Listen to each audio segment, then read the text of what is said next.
Eh bien, écoutez, ça me fait bien plaisir d'être là. Et puis, c'est toujours excitant parce que, en fin de compte, à chaque fois que je viens, il y a de nouveaux visages. Et alors, heureusement, il y a encore des visages que je connais, que je reconnais.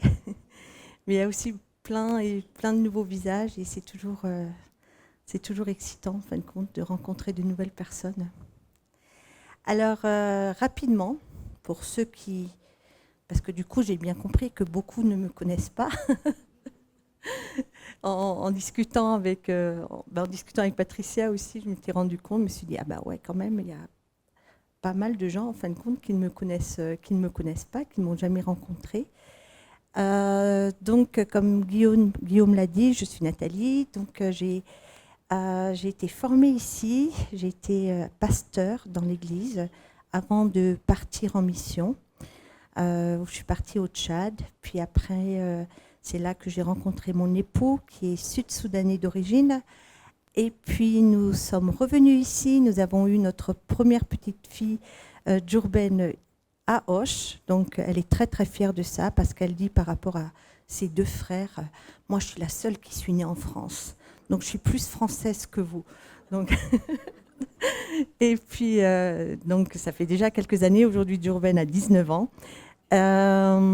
Et puis, lorsqu'elle avait 1 an, nous sommes repartis.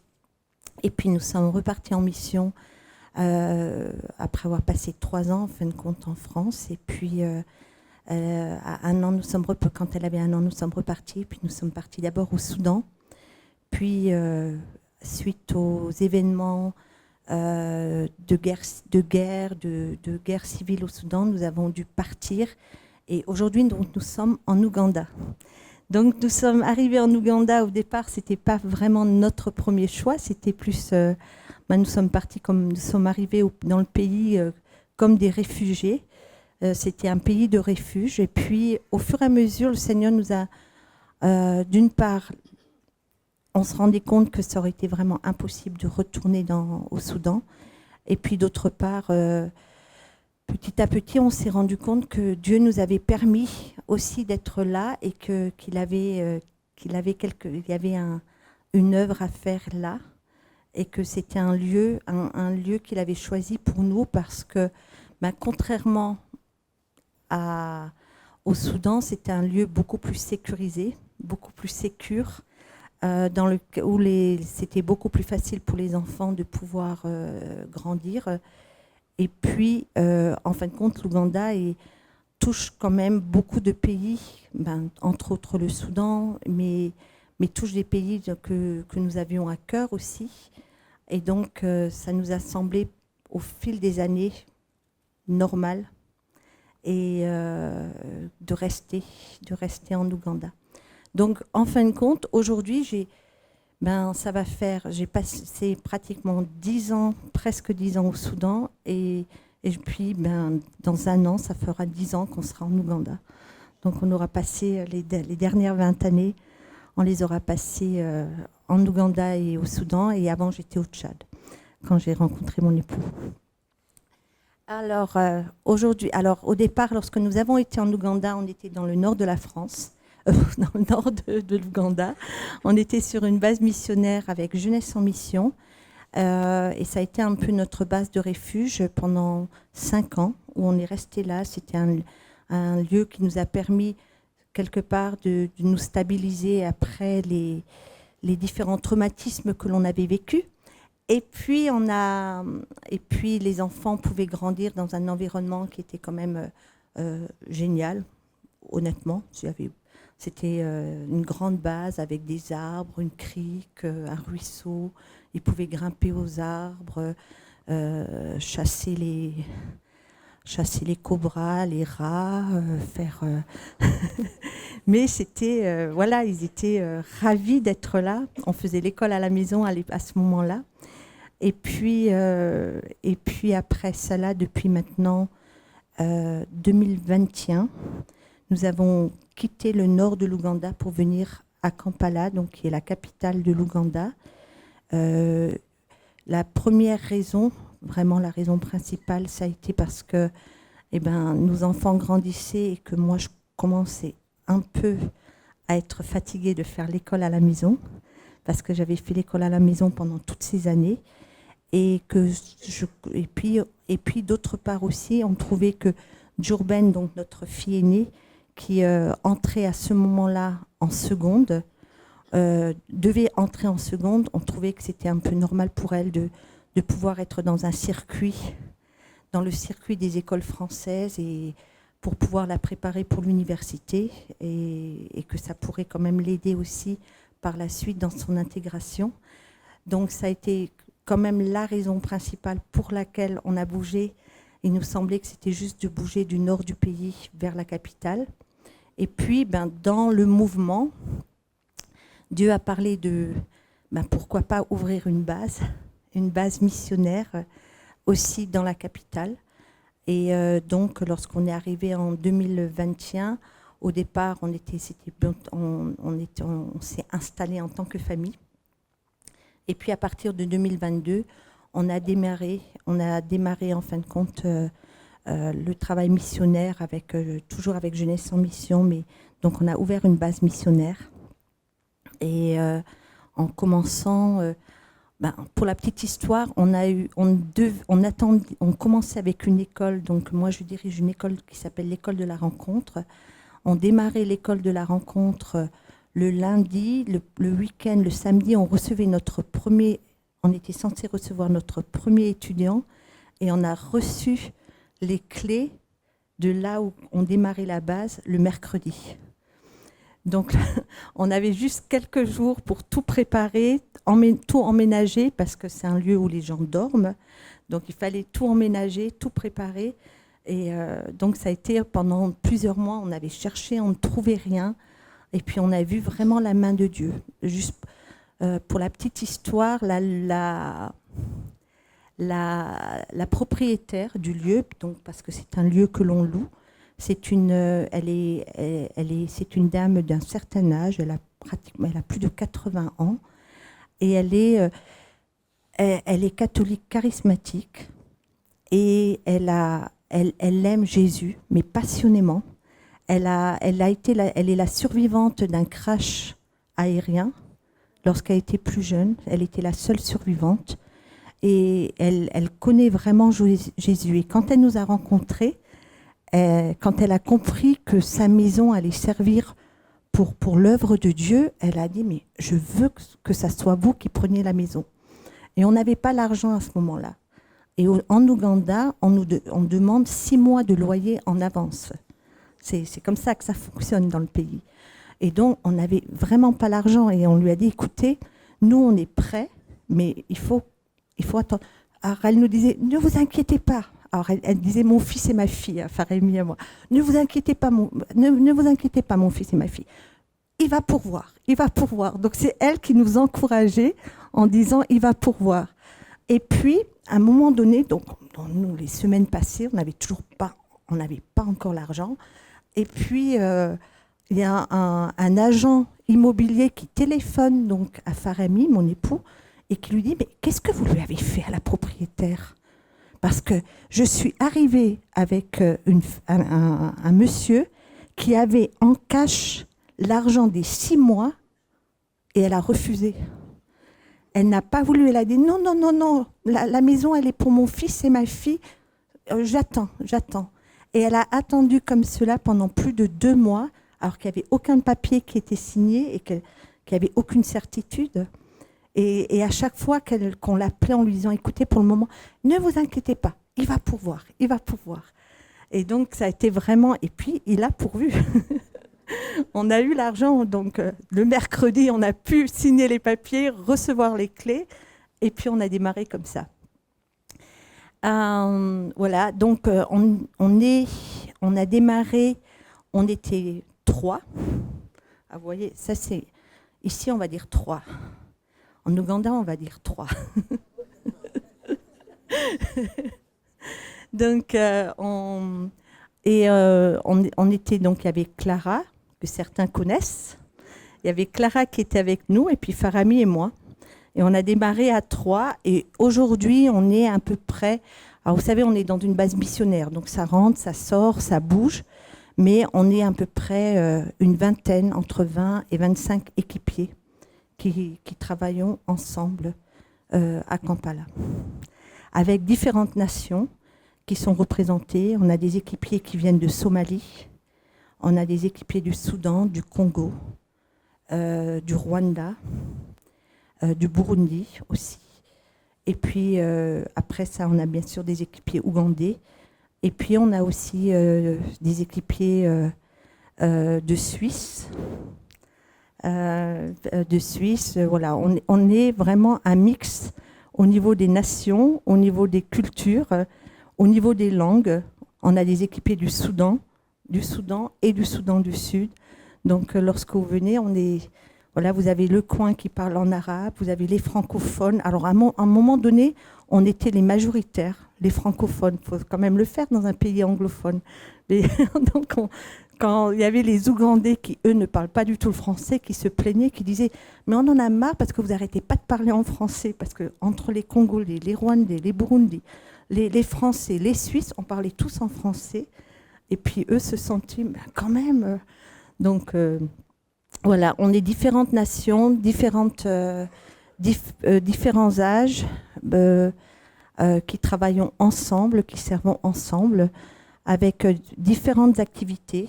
Entre autres, il y a... Alors, je me suis fait taper sur les doigts parce que je n'ai pas ramené de PowerPoint et je n'ai pas ramené de photos. Mais pour tout dire, les photos, j'aurais pas eu plus de photos que celles qui sont dans mes lettres de nouvelles.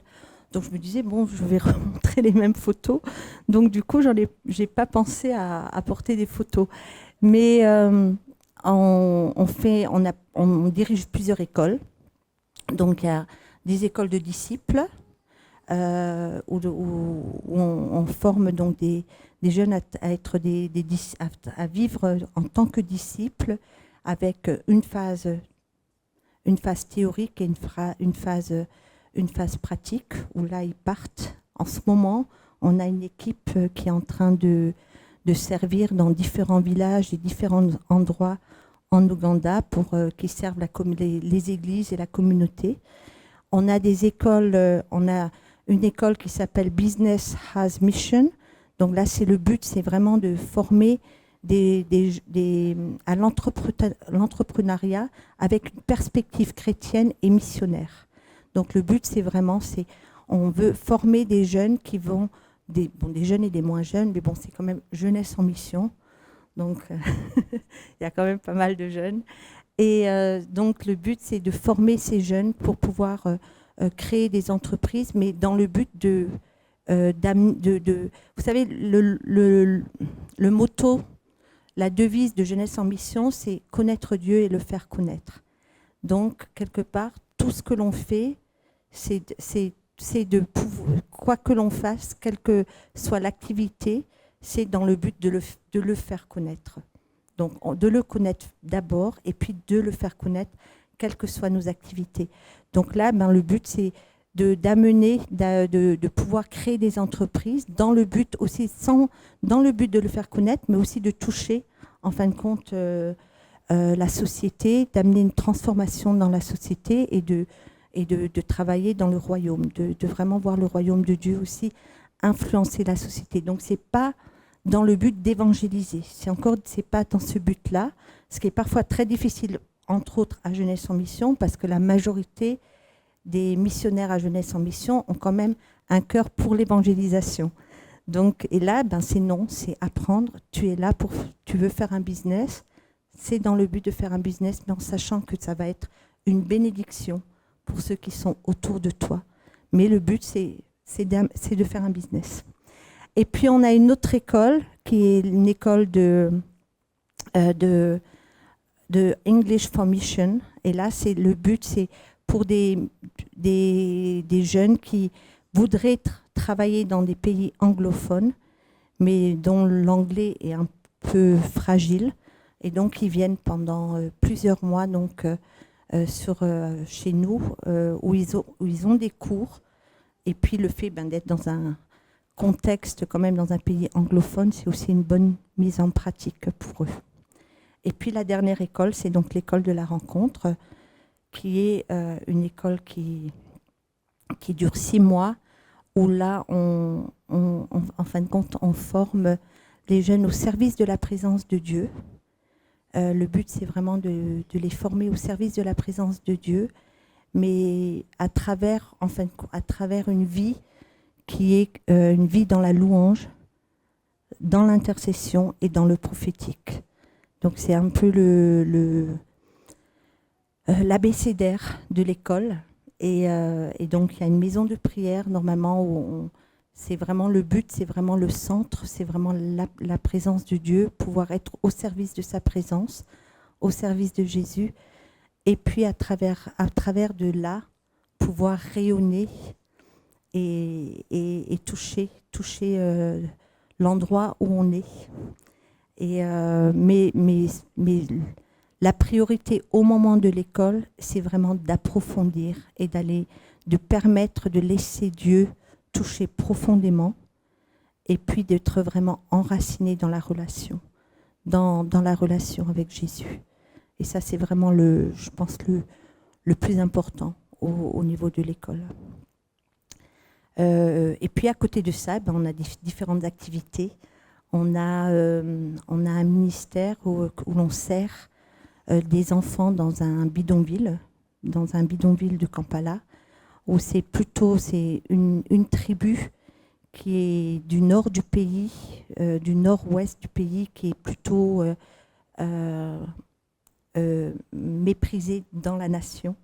Et beaucoup de ces gens habitent donc à Katwe, qui est donc le nom du bidonville. Et en général, tous les enfants mendiants qu'on voit dans la capitale viennent de cette tribu et viennent de ce bidonville. Donc nous, on y va 1 à 2 fois, quand on peut 2 fois, sinon c'est au moins 1 fois par semaine. On va là-bas et on a un peu comme un club d'enfants où on va faire des activités, on va raconter des histoires bibliques, on va apprendre des chants et puis on va distribuer aussi du porridge, donc une bouillie à base de riz et de lait souvent, ou alors le vrai porridge, mais pour pouvoir aussi leur permettre d'avoir un repas, parce que parfois, ça sera le seul repas qu'ils auront dans la journée. Et donc, et puis là, il y a en moyenne 70 enfants par samedi. Ça peut arriver jusqu'à 150. Mais voilà, en moyenne, c'est 70 enfants. Et puis, puis après, il y a des travails d'évangélisation, il y a ministère parmi les écoles, où on va dans des écoles pour parler de Jésus. Parfois, on visite, il y a un ministère parmi des hôpitaux, pour aller dans les hôpitaux, pour pouvoir prier avec les malades.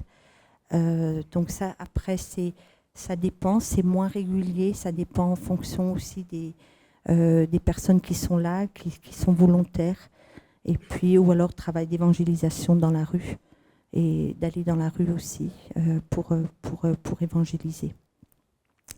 Voilà en gros un peu nos activités, ce que l'on fait donc à Kampala, et puis voilà, et puis après le but, c'est quand on a des équipes, c'est de pouvoir aller vers plus loin que Kampala, et toucher les villages, parce que Kampala, ça reste quand même, c'est une capitale, il y a des choses à Kampala, il y a des églises à Kampala, mais quand on va un peu plus dans les villages, c'est un peu plus compliqué, c'est un peu plus difficile. Il y a pas toujours d'église non plus, et donc le but, c'est aussi lorsqu'on a des équipes, c'est de pouvoir partir et de toucher aussi les villages et de pouvoir annoncer la bonne nouvelle dans les villages de l'Ouganda. Alors, moi, j'avais plein de choses à cœur de vous partager, donc, mais ce que j'avais envie, c'était juste de parler du fait que la connaissance, quand la Bible nous parle de connaître Dieu, de Dieu, il y a 2 mots qui sont utilisés en grec. Il y a le mot, alors ça c'est en grec, il y a le mot gnosis, qui est un verbe qui signifie, qui fait référence donc à la connaissance, mais il y a un autre mot qui est aussi utilisé, qui est le verbe epiginosko. Donc il y a ginosko, donc en tant que verbe, qui est traduit par connaître, et puis il y a un autre mot qui est epiginosko, qui est aussi traduit par connaître. Et epiginosko, c'est intéressant parce que si on devait le traduire, ça serait une connaissance qui est complète, une connaissance qui est approfondie. C'est connaître parfaitement. C'est reconnaître ce qu'est quelque chose réellement. Ça a un sens de percevoir pleinement, il y a un sens de toucher, c'est dans le sens d'une connaissance qui est expérimentée. C'est pas juste une connaissance intellectuelle, mais c'est une connaissance qui est expérimentée. Il y a aussi un mot dans l'Ancien Testament en hébreu, le mot yada, qui est aussi traduit par connaître, qui lui désigne une rencontre avec les 5 sens, une connaissance où tous mes sens sont impliqués. Et ce qui est intéressant, c'est que lorsque Dieu, dans Éphésiens 1,17, il nous est dit, il est dit, mais je demande au Dieu de notre Seigneur Jésus-Christ, lorsque Paul parle et qu'il dit au Père glorieux de vous donner l'esprit de sagesse qui vous le révélera et vous le fera connaître, c'est epiginosko. C'est dans le sens d'expérimenter, une connaissance que l'on expérimente. Et il y a plein de versets bibliques lorsque Dieu parle de le connaître, où en fin de compte, c'est le mot epiginosko. Dieu nous appelle à une connaissance que l'on peut expérimenter. Ce n'est pas quelque chose juste que l'on sait, mais que l'on expérimente. Moi, j'aime le fait de savoir que la Bible, c'est un livre que l'on peut expérimenter. Ce n'est pas juste une connaissance intellectuelle qu'on a, mais on peut le vivre. C'est réel. Et c'est ça que Dieu demande. Et pareil, voici ce que je demande à Dieu dans ma prière, que votre amour grandisse de plus en plus, qu'il soit enrichi de vraies connaissances et de compréhension parfaite. À nouveau, ici, connaissance, c'est epiginosko, une connaissance que l'on expérimente. Et Dieu, Colossiens 1,9, à nouveau, quand c'est le mot connaître, c'est epiginosko.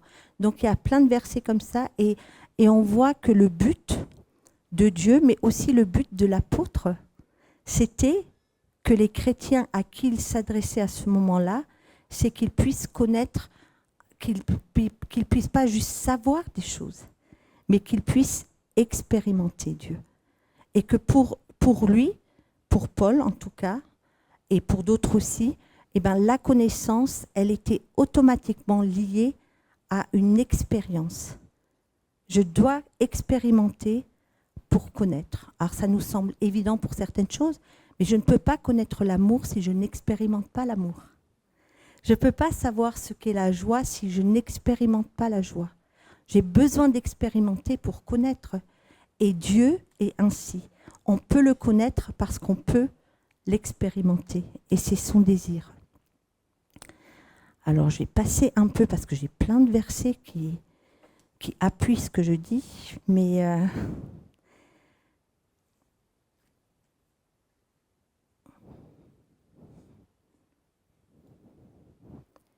d'autres traduisent par une connaissance complète.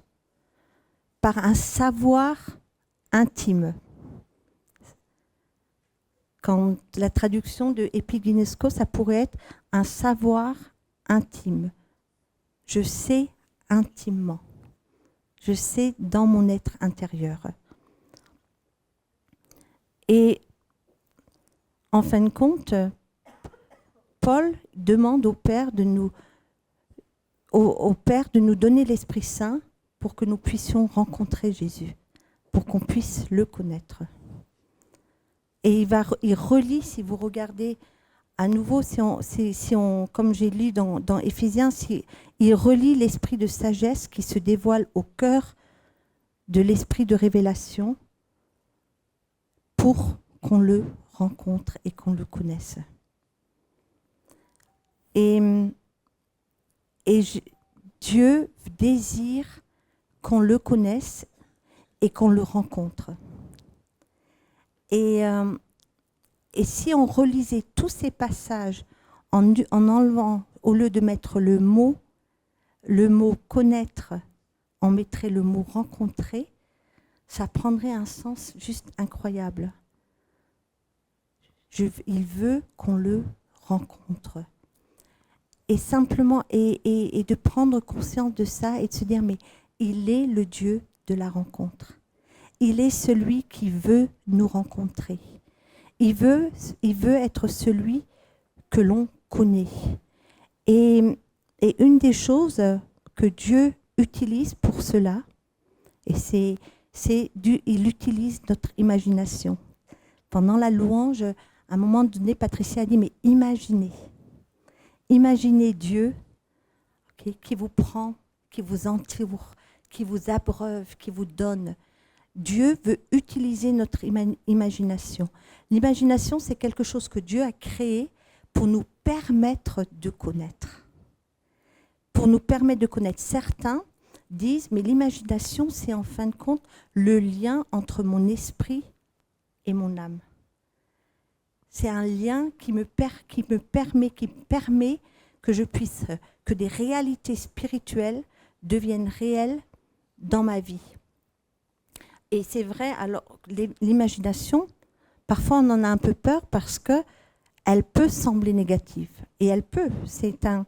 Comme nos émotions, comme nos pensées, je peux choisir de sanctifier mon imagination et de laisser mon imagination devenir un instrument pour la gloire de Dieu. Tout comme je choisis de laisser mes émotions, de laisser l'Esprit de Dieu toucher mes émotions, de laisser l'Esprit de Dieu être celui qui va diriger ma vie pour que j'amène mes pensées captives à Christ. Je soumets mes émotions et je laisse les émotions de Dieu diriger ma vie. C'est un choix qu'on a tous, tout le temps. Et de la même manière, l'imagination, c'est un outil que Dieu nous donne, qui nous permet, qui peut devenir un moyen pour nous permettre d'entrer dans des réalités spirituelles. Alors parfois, il y a des gens qui ont un peu peur, ils disent oui, mais comment est-ce que je sais que c'est vrai? Comment je sais que ce n'est pas de la fantaisie à ce moment-là, il y a toujours une part de foi. Quoi que je fasse, il y a une part de foi. Est-ce que j'ai suffisamment foi que le Père qui est plein d'amour va me conduire et utiliser mon imagination pour sa gloire? Ou alors, j'accepte de me laisser diriger par la peur. Il y a toujours une part de foi. Dans toute démarche de ma vie spirituelle et chrétienne, il y a une part de foi. Il y a une marche dans la foi. Mais si je choisis et que je lui fais confiance, il va utiliser mon imagination pour devenir un lieu d'ancrage où je peux entrer dans des choses. Et ça change tout.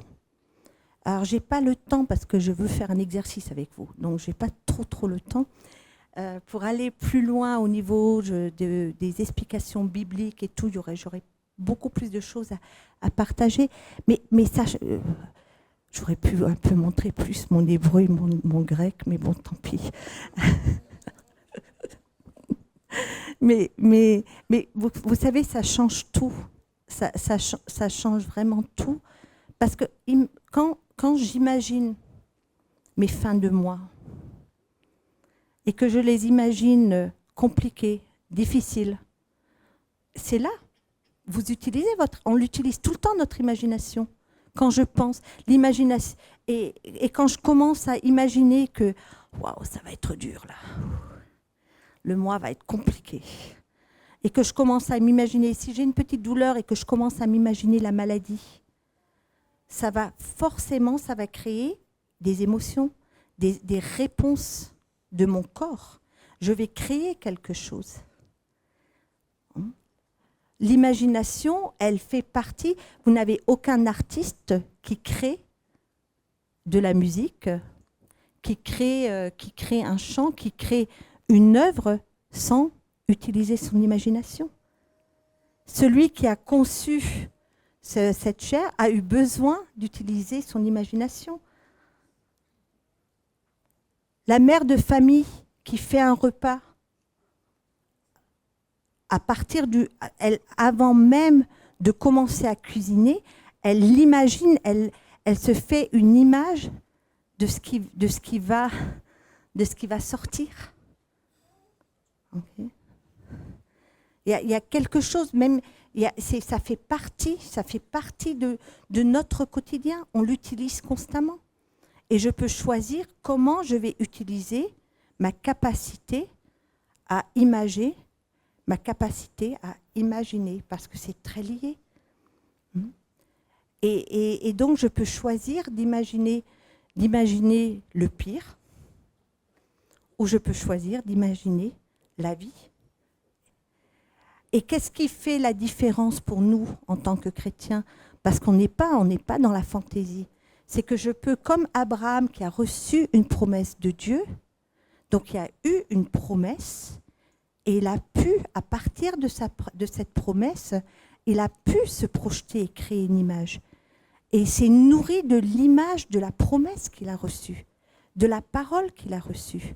De la même manière, aujourd'hui, moi, je peux me nourrir à partir des promesses que Dieu donne pour pouvoir nourrir mon imagination. Et Dieu veut constamment nous utiliser dans cela. Et ça change tout. Quand je pense à l'Éternel est mon berger, je ne manquerai de rien. Il me ramène dans des verts pâturages, près des eaux paisibles. Je peux le penser. Et si je commence à créer une image de ces versets qui sont, c'est pas moi qui les invente. C'est pas moi qui les invente. C'est la parole de Dieu, c'est biblique. Et si je crée à partir de ces versets, je crée une image intérieure, je permets à mon imagination de ferme les yeux. Il me fait, et j'arrive, je vois les eaux, j'imagine les eaux paisibles, j'imagine le lieu, j'imagine le berger qui est là pour m'accueillir. Ça va créer quelque chose en moi qui est beaucoup plus fondamental, beaucoup plus solide, beaucoup plus profond que si juste j'y pense. Parce que l'image, elle a du poids. L'image que l'on utilise, ça a du poids, ça parle plus que les mots. Aujourd'hui, on le sait, on est dans une génération où, de toute façon, l'image, on est abreuvé constamment d'images et l'image est tellement importante. Donc, Dieu veut que l'on utilise notre imagination. Okay. Et pourquoi je dis ça? Parce que j'aimerais parler du fait que Jésus nous a fait quelques promesses. Il nous a promis qu'il serait avec nous tout le temps. Il est tout le temps là. Et moi, la bonne nouvelle, ce que j'ai envie de dire, c'est que, on peut le voir. Jésus, on peut, à travers l'imagination qu'il nous donne, on peut laisser Dieu sanctifier notre imagination pour qu'il devienne réel et visible dans nos vies. Alors ça passe au départ par l'imagination, mais on a le droit de faire des promesses, en tout cas. Je vous promets, tant pis si on n'a pas le droit, je vous promets que la frontière entre l'imaginaire et le réel est tellement fragile, tellement faible, qu'à un moment donné, c'est plus de l'imagination, c'est une réalité. Il est là, il est présent. Et on le perçoit tous. Hein, si vous êtes des bons chrétiens, en général, la majorité d'entre nous, on arrive à percevoir la présence de Dieu. On va le percevoir, on va percevoir sa présence.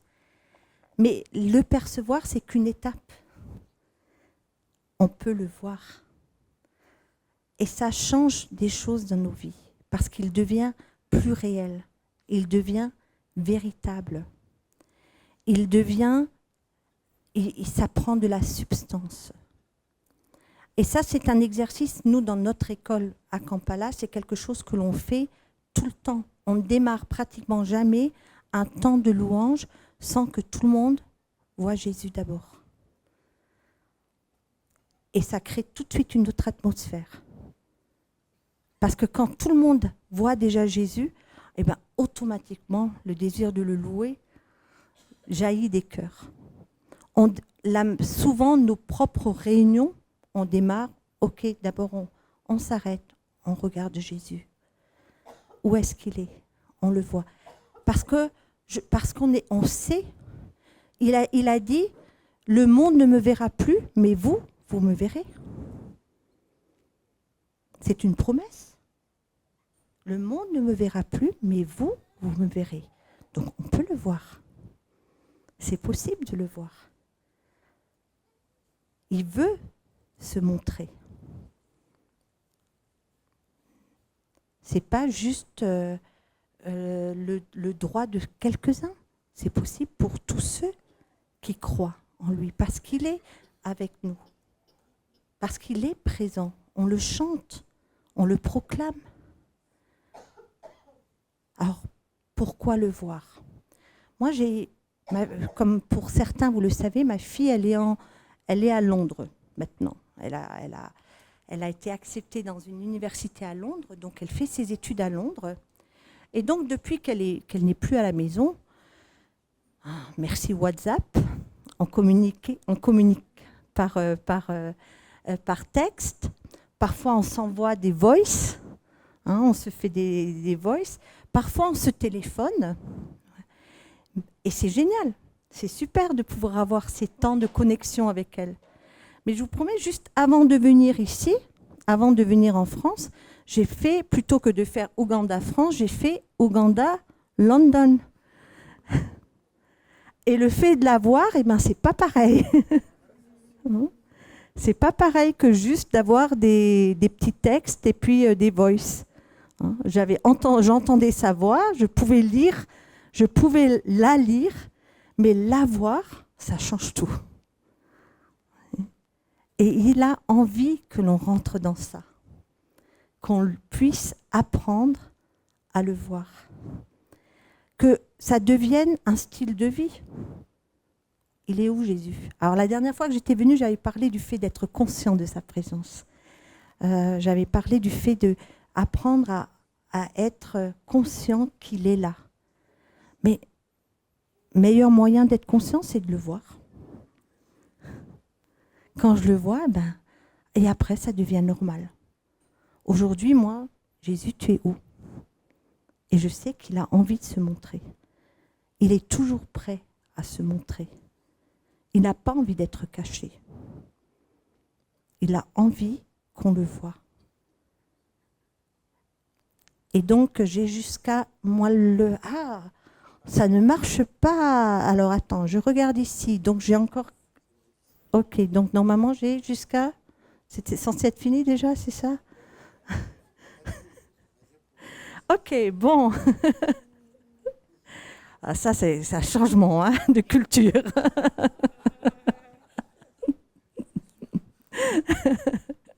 Alors, on va faire un petit exercice. Alors, ce n'est pas un exercice, normalement, nous, on ne le fait jamais avant d'avoir appris et d'avoir fait les choses de manière individuelle. On ne le fait pas comme ça en un grand groupe. Mais, allez, on va y aller. Alors, ce que je vais faire, c'est que je vais vous encourager, tout simplement. Alors, on va utiliser, en fin de compte, au départ, un bon souvenir dans nos vies. Pourquoi ? Parce que le fait d'avoir une pensée positive et un bon souvenir va créer une émotion qui est positive. Et ça va créer une connexion et quelque chose au niveau de notre cerveau qui nous permet d'être beaucoup plus ouverts à ce que le Saint-Esprit veut faire. C'est comme ça qu'on a été créé. Dieu nous a créés ainsi. Alors j'aimerais que vous fermiez les yeux. Si vous voulez les laisser ouverts, il n'y a pas de souci. Mais c'est un peu plus facile quand on a les yeux fermés parce qu'au moins on ne se laisse pas déconcentrer. Et j'aimerais simplement que vous vous rappeliez d'un bon souvenir, un bon événement dans votre vie, quel qu'il soit. Ça peut être un moment avec des amis, ça peut être un moment dans la famille, ça peut être un bon moment avec Jésus. Peu importe le moment. Mais juste que vous vous rappeliez de ce moment, de cet événement dans votre vie.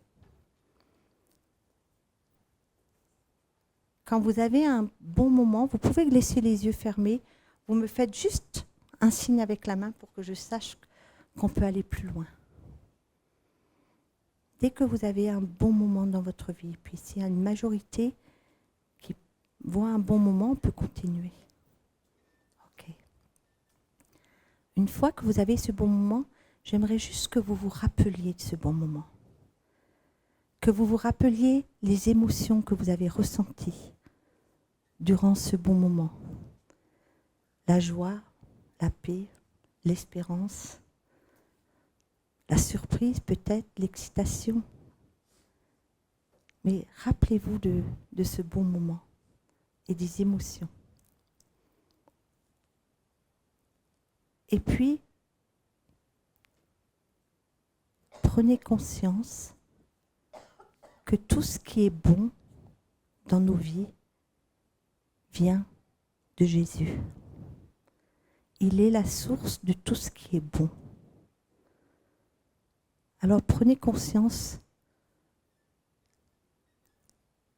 de Jésus à ce niveau-là, dans ce bon moment. Il est la source de ce moment, de ce beau moment que vous avez vécu.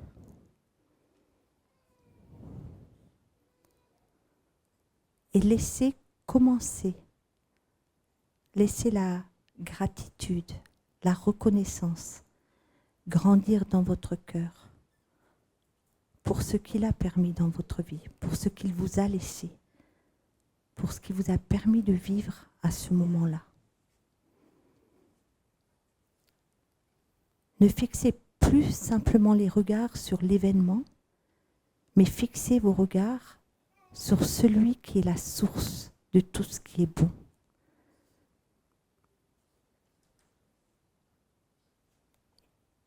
Et laissez simplement la reconnaissance jaillir dans votre cœur, dans vos cœurs.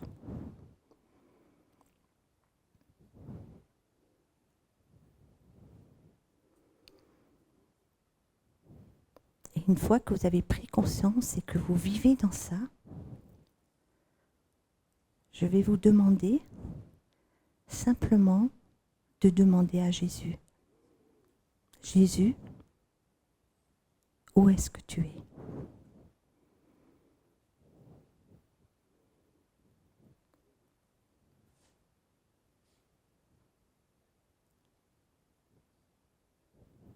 Où est-ce qu'il se trouve pour vous ? Il se montre de différentes manières. Il y a plein de versets dans la Bible qui nous le montrent, qu'il se montre de différentes manières. Et il est là, parce que nous le savons. C'est une promesse. Alors Jésus, où est-ce que tu es?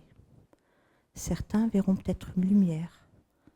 D'autres verront peut-être juste une couleur. Certains parfois ont une image du lion de Juda ou alors de l'agneau.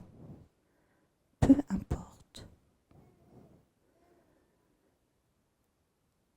Laissez-le utiliser votre imagination, votre capacité à imager.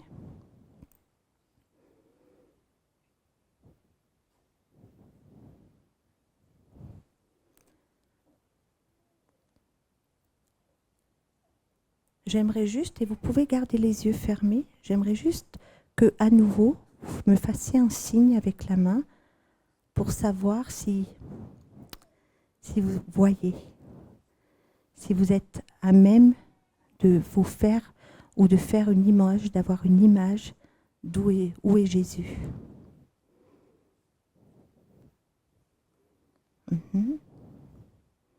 D'accord, super. Ouais. Alors, juste regardez-le. Et puis pour ceux qui peut-être n'ont pas l'impression de voir, simplement dites-vous, et si je le voyais, où est-ce qu'il serait? Si je pouvais le voir, parce que peut-être vous le percevez mais vous ne le voyez pas, si je pouvais le voir, où est-ce qu'il serait? Là, maintenant. Pour ceux qui le voient, juste où est-ce qu'il est?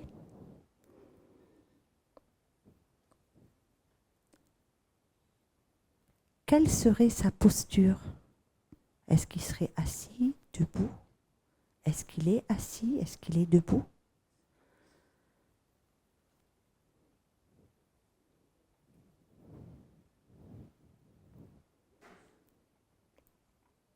Où est-ce qu'il regarde? Est-ce qu'il regarde vers vous? Est-ce qu'il regarde dehors? Est-ce qu'il regarde ailleurs?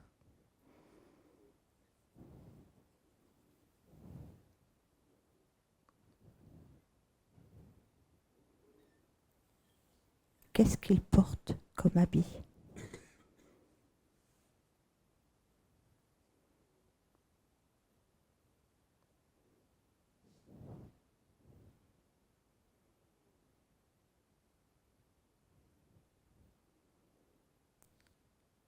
Puis regardez son visage. Est-ce qu'il aurait une barbe ou une moustache? Ou est-ce qu'il a une barbe et une moustache?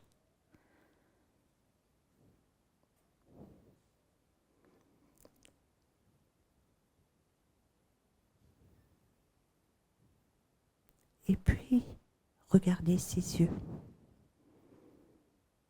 Alors pour certains, c'est la partie parfois la plus compliquée, parce que les yeux, c'est la fenêtre de notre âme et c'est le lieu certainement le plus intime. Donc si vous avez du mal, ne vous inquiétez pas, c'est pas grave. Si vous pouvez voir ses yeux, juste regardez ses yeux.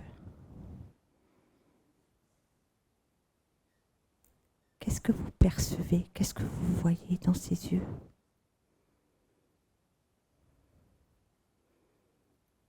Qu'est-ce qu'il exprime à travers ses yeux? Et juste recevez. Recevez ce qu'il est en train d'exprimer alors qu'il vous regarde. Laissez-le vous toucher dans votre être profond à travers ce regard, yeux dans les yeux.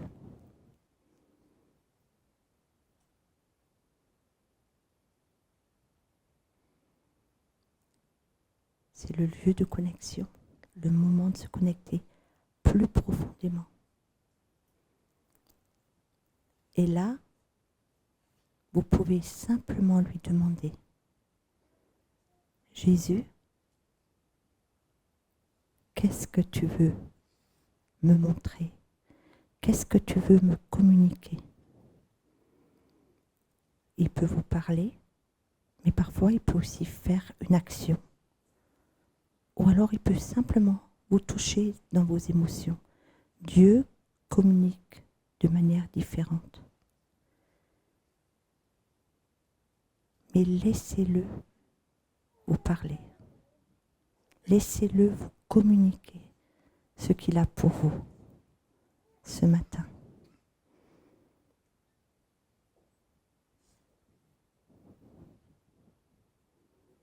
Et vous pouvez aller un peu plus loin. Quoi d'autre, Jésus?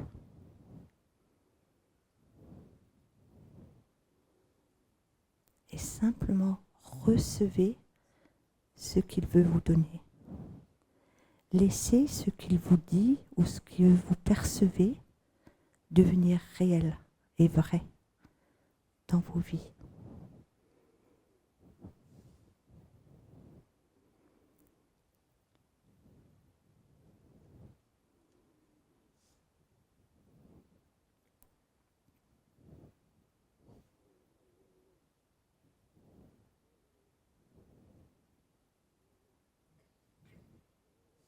Ces paroles sont paroles de vie. Ces paroles sont paroles de grâce et de bénédiction. Et c'est ça qu'il veut communiquer.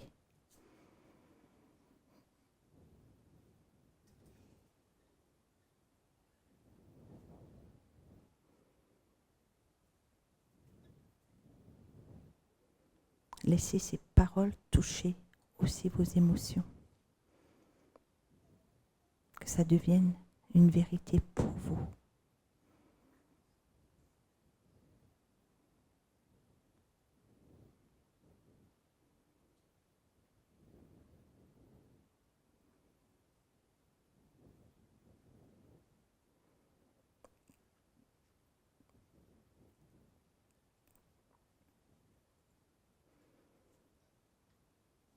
Et on va terminer là, simplement en lui disant, merci Jésus parce que tu es là.